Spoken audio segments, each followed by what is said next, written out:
Assalamualaikum warahmatullahi wabarakatuh. Di video kali ini, kita dari kelompok 9 akan membahas materi mengenai pengauditan siklus jasa personalia.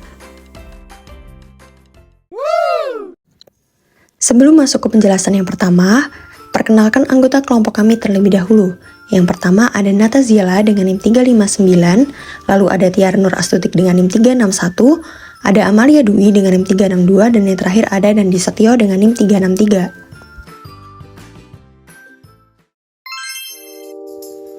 Sifat siklus jasa personalia. Siklus jasa personalia meliputi semua kejadian dan kegiatan yang berkaitan dengan kompensasi eksekutif dan tenaga kerja. Kompensasi tersebut meliputi gaji, upah per jam, dan insentif lembur atau upah lembur yang berupa komisi, bonus, dan berbagai bentuk tunjangan karyawan.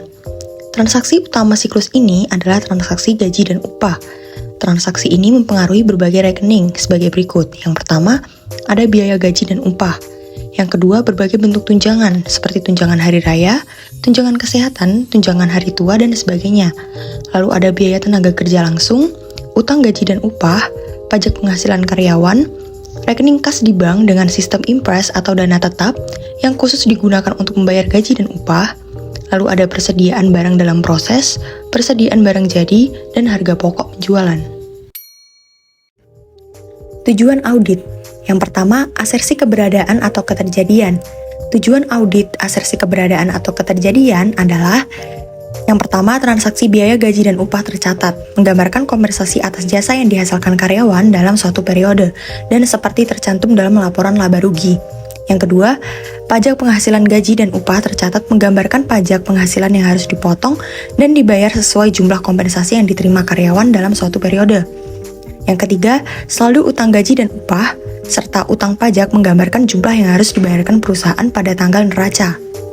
Tujuan yang kedua ada asersi hak dan kewajiban. Auditor berkaitan dengan asersi ini berusaha memastikan perusahaan mempunyai kewajiban legal atas bunga, utang gaji dan upah, serta pajak penghasilan karyawan. Tujuan yang ketiga ada asersi kelengkapan. Tujuan asersi kelengkapan adalah biaya gaji dan upah dan penghasilan karyawan yang tercatat meliputi seluruh biaya yang dikeluarkan sebagai imbalan atas jasa karyawan selama satu periode. Yang kedua, pajak penghasilan gaji dan upah tercatat meliputi seluruh pajak penghasilan karyawan yang harus dipotong dan dibayarkan atas seluruh kompensasi yang diterima karyawan dalam suatu periode. Yang ketiga, saldo utang gaji dan upah, serta pajak penghasilan yang tercatat meliputi semua jumlah yang menjadi kewajiban perusahaan pada tanggal neraca. Tujuan yang keempat adalah asersi penilaian dan pengalokasian. Tujuan audit asersi penilaian dan pengalokasian antara lain, biaya gaji dan upah merupakan ringkasan jumlah yang akurat dan penerimaan bruto karyawan yang dihitung secara tepat untuk setiap periode pembayaran.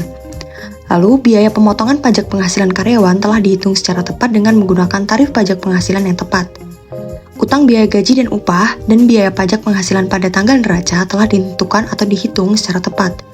Yang terakhir, upah tenaga kerja telah dikelompokkan secara tepat sebagai upah tenaga kerja langsung dan menjadi komponen penambah harga pokok produksi, serta upah tenaga kerja tidak langsung sebagai biaya administrasi.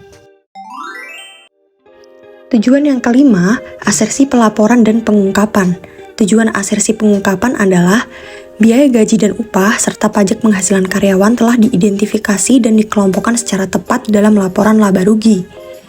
Lalu, rekening utang biaya gaji dan upah serta pajak penghasilan karyawan telah diidentifikasi dan dikelompokkan secara tepat dalam neraca sebagai utang lancar. Masuk ke penjelasan berikutnya ada materialitas, risiko, dan strategi audit. Materialitas. Biaya gaji dan upah umumnya merupakan biaya operasi terbesar, maka rekening biaya gaji dan upah sangat material bagi laporan laba rugi. Yang kedua, risiko bawaan asersi penilaian, adanya kompleksitas perhitungan biaya gaji dan upah. Yang ketiga, strategi audit. Auditor menerapkan pendekatan tingkat risiko kontrol yang ditetapkan lebih rendah untuk sebagian besar asersi. Pertimbangan struktur pengendalian intern. Auditor harus memperoleh pemahaman struktur pengendalian intern transaksi gaji dan upah. Pemahaman tersebut meliputi pemahaman atas. Yang pertama, lingkungan pengendalian. Lingkungan pengendalian meliputi beberapa faktor lingkungan pengendalian, antara lain, pertanggungjawaban urusan karyawan ada pada Direktur Hubungan Industrial atau Personalia. Metode pengendalian manajemen termasuk penggunaan biaya standar dan anggaran serta perhitungan varians. Selanjutnya, adanya internal auditor, dan yang terakhir praktik dan kebijakan ketenaga kerjaan. Yang kedua, ada penaksiran resiko. Resiko yang dapat timbul atau berubah karena keadaan yang terkait dengan siklus personalia ini adalah yang pertama, dalam lingkungan personalia. Perubahan dalam lingkungan peraturan dan personalia dapat mengakibatkan perubahan dalam tekanan persaingan dan resiko yang berbeda secara signifikan. Lalu ada personal baru. Personal baru mungkin memiliki fokus berbeda atas pemahaman terhadap pengendalian intern. Yang ketiga, informasi dan komunikasi atau sistem akuntansi. Sistem informasi mencakup metode dan catatan yang digunakan untuk sistem personalia, seperti mengidentifikasi dan mencatat semua transaksi yang terkait dengan siklus jasa personalia dengan sah. Menjelaskan pada saat yang tepat transaksi secara cukup rinci untuk memungkinkan penggolongan semestinya transaksi untuk pelaporan keuangan. Lalu menentukan periode waktu terjadinya transaksi atau penggajian untuk memungkinkan pencatatan transaksi dalam periode akuntansi yang semestinya. Dan yang terakhir, menyajikan transaksi semestinya dan mengungkapkannya. 4. Yaitu pemantauan. Pemantauan adalah proses penetapan kualitas kinerja pengendalian intern sepasang waktu. Pemantauan mencakup penentuan desain dan operasional pengendalian tepat waktu dan tindakan perbaikan yang dilakukan. Proses ini dilakukan melalui aktivitas pemantauan terhadap siklus jasa personalia secara terus-menerus, evaluasi secara terpisah, atau kombinasi keduanya. 5. Aktivitas pengendalian. Aktivitas pengendalian yang relevan dengan audit atas transaksi penggajian dan pengupahan dapat digolongkan menjadi beberapa kebijakan dan prosedur yang berkaitan. 1. Desain kinerja. Aktivitas pengendalian ini mencakup review atas kinerja sesungguhnya dari transaksi yang berkaitan dengan penggajian dan pengupahan dibandingkan dengan anggaran atau prakiraan penggajian dan pengupahan periode sebelumnya. Dalam bisnis perusahaan yang menekankan labor intensif, biaya gaji yang sifatnya sangat material dan berarti membutuhkan pengendalian yang efektif atas gaji dan karyawannya. Oleh karena itu, di banyak perusahaan dibuat prosedur manual untuk gaji dan karyawan.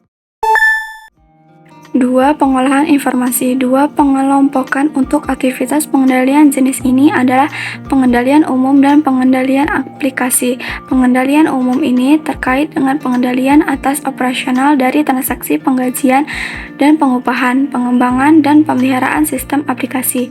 Sedangkan pengendalian aplikasi berlaku untuk pengolahan aplikasi secara individual untuk masing-masing transaksi tersebut. Pengendalian ini membantu menetapkan bahwa transaksi penggajian dan pengupahan adalah sah, diotorisasi dengan semestinya, dan diolah dengan lengkap dan akurat. Ketiga, pengendalian fisik. Aktivitas ini mencakup keamanan fisik aktiva yang dikeluarkan, termasuk penjagaan memadai seperti fasilitas yang terlindungi dari akses yang tidak dikehendaki, untuk mengendalikan penggunaan uang yang tidak seharusnya dan biaya tenaga kerja yang tidak diotorisasi. Manajemen harus menentukan kebijakan untuk membatasi akses ke personal dan catatan gaji. 4. Pemisahan tugas.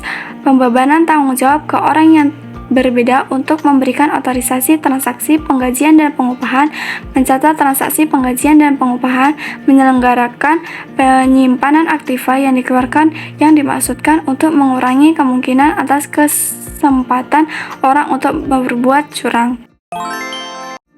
6. Dokumen dan catatan. A. Otorisasi personil, yaitu memo yang dikeluarkan Departemen Personalia untuk merekrut karyawan baru atau mengubah jabatan karyawan lama.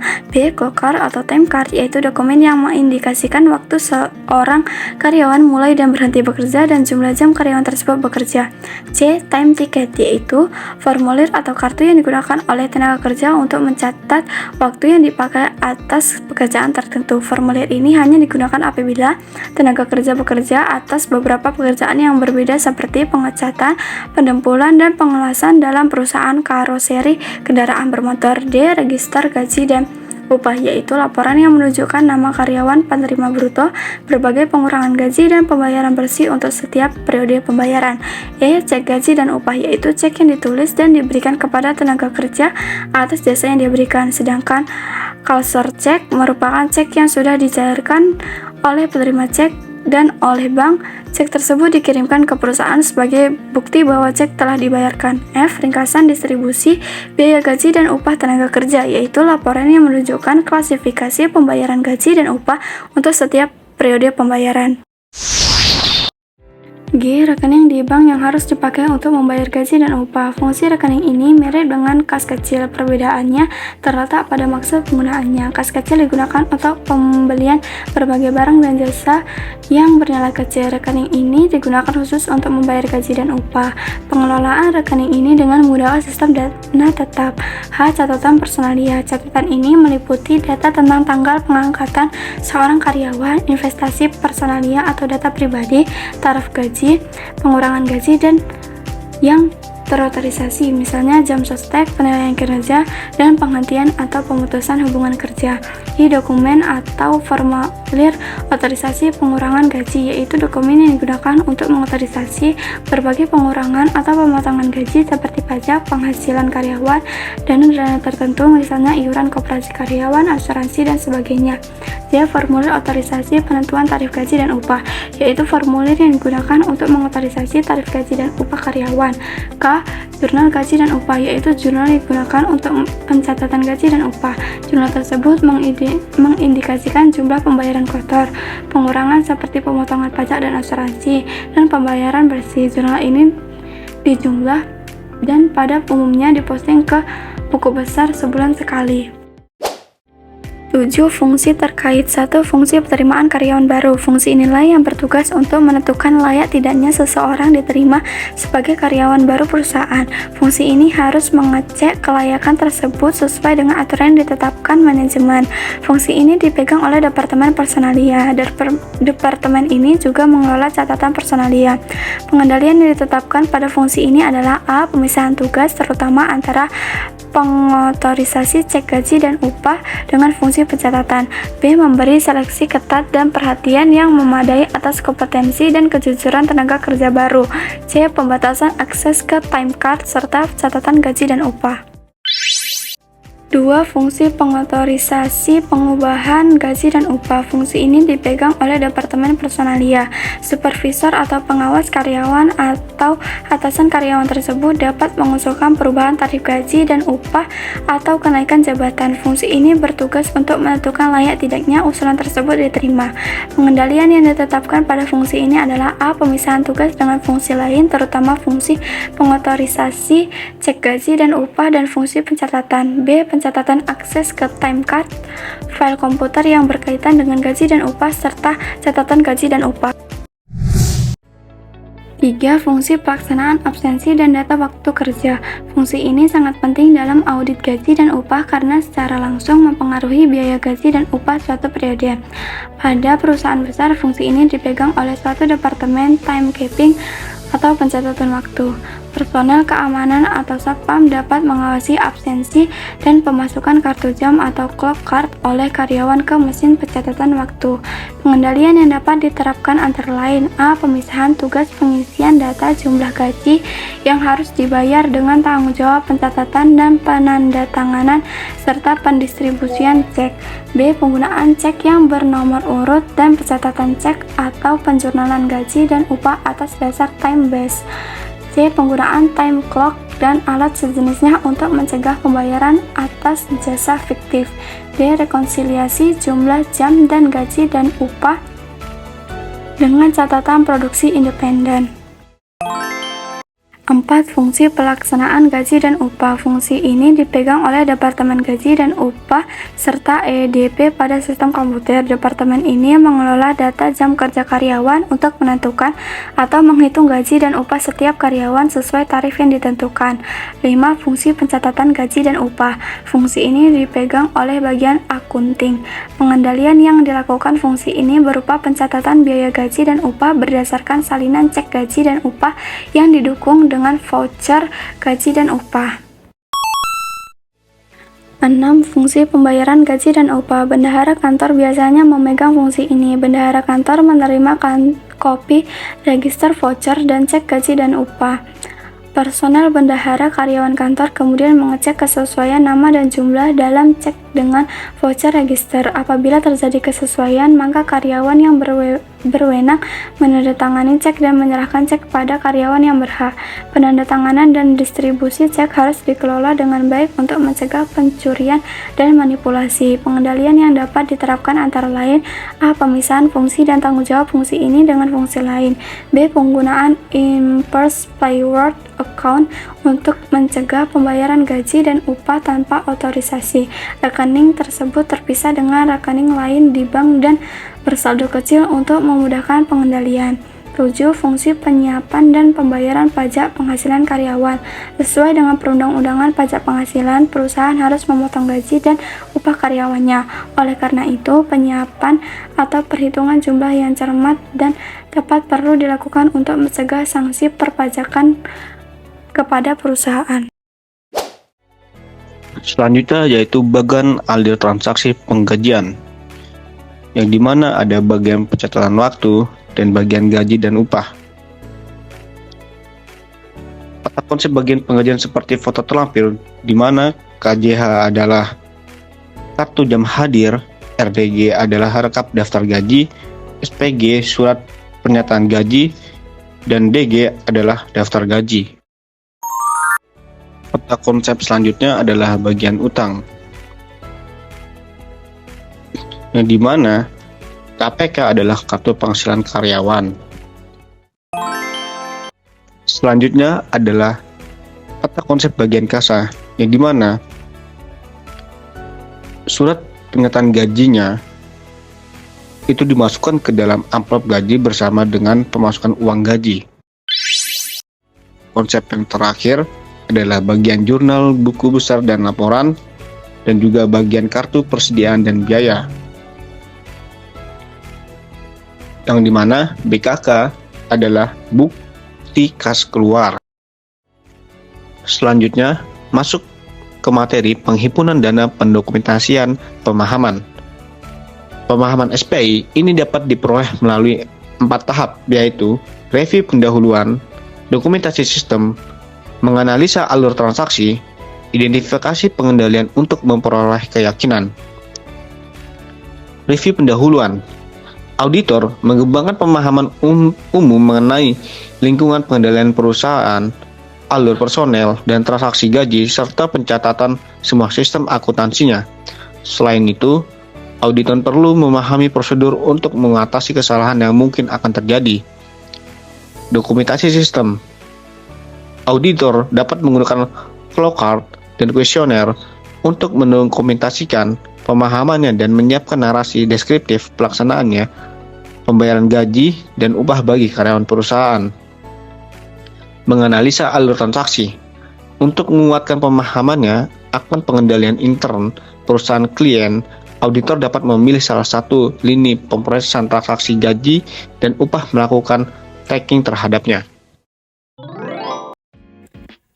Materi yang selanjutnya yaitu penentuan risiko pengendalian, yaitu proses penentuan risiko pengendalian yang meliputi identifikasi salah satu potensial pengendalian yang perlu dan tes pengendalian. Dalam menentukan risiko pengendalian, auditor perlu menyadari bahwa salah saji gaji dan upah dapat disebabkan karena kesalahan yang tidak disengaja maupun manipulasi. Auditor perlu memperhatikan adanya risiko overstatement gaji dan upah. Risiko understatement atau asersi kelengkapan dapat dikatakan sangat kecil karena tenaga kerja akan mengklaim apabila gajinya dibayar dalam jumlah lebih kecil dari semestinya. Risiko overstatement meliputi A. Pembayaran tenaga kerja fiktif, B. Pembayaran tidak fiktif tapi karyawan yang bersangkutan tidak bekerja, C. Pembayaran melebihi tarif. Kedua risiko pertama di atas berhubungan erat dengan asersi keberadaan atau keterjadian, sedangkan risiko ketiga berkaitan dengan asersi penilaian atau pengalokasian. Pengujian pengendalian dititik beratkan pada pengendalian yang dapat mencapai dan mendekati overstatement. Prosedur pengajian yang sangat berguna adalah vouching. Auditor pertama kali melihat catatan gaji dan upah, kemudian melanjutkan dengan memeriksa keberadaan dokumen pendukungnya. Di samping itu, auditor dapat mengamati distribusi gaji dan upah. Dalam hal ini, auditor dapat mengamati pelaksanaan pemisahan tugas dan pembayaran gaji dan upah. Di samping itu, perusahaan menghadapi juga resiko pembayaran atas jam kerja fiktif. Dalam hal ini, karyawan yang bersangkutan tidak efektif, tetapi dia tetap bekerja. Klien lebih mudah mencegah hal ini daripada auditor dalam mendeteksinya. Prosedur yang dapat mendeteksi hal ini adalah rekonsiliasi jumlah jam dibayar sesuai catatan gaji dan upah dengan catatan independen jam kerja dalam pengendalian produksi. Yang selanjutnya yaitu pengujian pengendalian. Prosedur pengujian pengendalian yang dapat diterapkan untuk siklus gaji dan upah dibedakan menjadi dua, yaitu yang pertama pengujian pengendalian biaya gaji dan upah. Langkah-langkahnya: 1. Himpun register gaji dan upah dari bagian gaji dan upah dan memeriksa ketepatan penghitungan matematis. 2. Himpun ringkasan gaji dan upah dan ringkasan distribusi tenaga kerja. 3. Pilih sampel karyawan secara random dari register gaji. 4. Himpun arsip personalianya. 5. Mendokumentasikan setiap temuan penyimpangan yang diperoleh melalui keempat langkah di atas. Yang kedua yaitu pengujian pengendalian pendistribusian cek gaji. Langkah-langkahnya: 1. Pilih, minta, dan sampel gaji dari cek gaji yang sudah di-cancel. 2. Mengusut rincian dalam cek dengan penjurnalan dalam register gaji dan upah. 3. Membandingkan tanda tangan penerima cek dengan tanda tangan catatan personalis. 4. Mengamati pendistribusian cek secara langsung. 5. Mendokumentasikan setiap temuan penyimpangan yang diperoleh melalui keempat langkah di atas. Yang selanjutnya yaitu pengujian substantif saldo utang gaji dan upah. Pengujian substantif normalnya dilakukan pada saat atau sekitar tanggal neraca. Resiko bawaan saldo ini tinggi untuk asersi keberadaan atau keterjadian dan penilaian atau alokasi. Apabila setelah dilakukan pengujian pengendalian ditemukan bukti bahwa pengendalian tersebut sangat efektif, maka resiko deteksi yang tinggi dapat diterima. Hal ini mengakibatkan pengujian substantif cukup dilakukan dengan beberapa prosedur pengujian tertentu. Pengujian substantif atas gaji dan upah dapat dilakukan dengan prosedur di bawah ini, yaitu sesuai tabel di atas. Yang pertama, keterjadian penilaian. Prosedurnya yaitu menentukan dengan prosedur analitis kelayakan biaya gaji dan distribusinya. Yang kedua yaitu kewajiban penilaian dan kelengkapan. Prosedurnya yaitu menentukan kelayakan upah yang masih harus dibayar, gaji, dan akun yang terkait. 3 yaitu penyajian dan pengungkapan. Prosedurnya yaitu menelaah laporan keuangan untuk menentukan apakah gaji dan upah yang harus dibayar telah diklasifikasikan secara layak dan pengungkapannya mencukupi. Apabila ternyata resiko deteksi rendah, maka auditor perlu juga melaksanakan beberapa prosedur pengujian yaitu seperti berikut. A. Rekonsiliasi total jam yang dibayar sesuai catatan gaji dan upah dengan catatan independen jam kerja dalam departemen produksi. B. Mengusut transaksi yang tercatat dalam jurnal gaji dan upah ke dokumen pendukungnya. C. Memeriksa catatan gaji dan upah periode selanjutnya setelah karyawan berhenti. D. Rekonsiliasi informasi dalam formulir pajak atau PPh karyawan dengan catatan gaji dan upah. Yang selanjutnya yaitu prosedur analitis.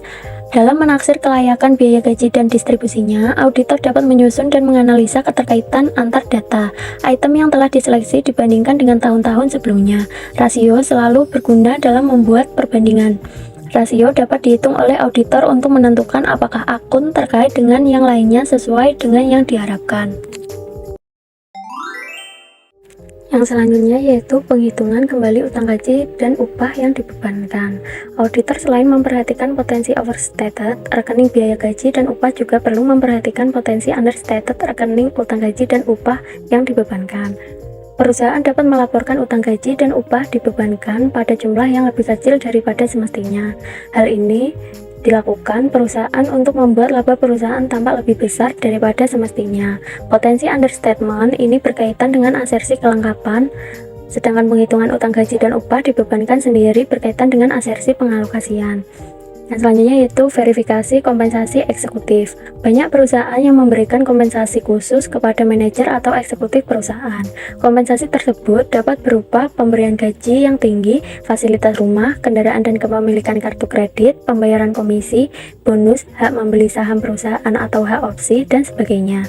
Potensi masalah yang ada adalah kemungkinan eksekutif perusahaan mengatur dan mengendalikan kompensasi yang akan diberikan kepada dirinya sendiri.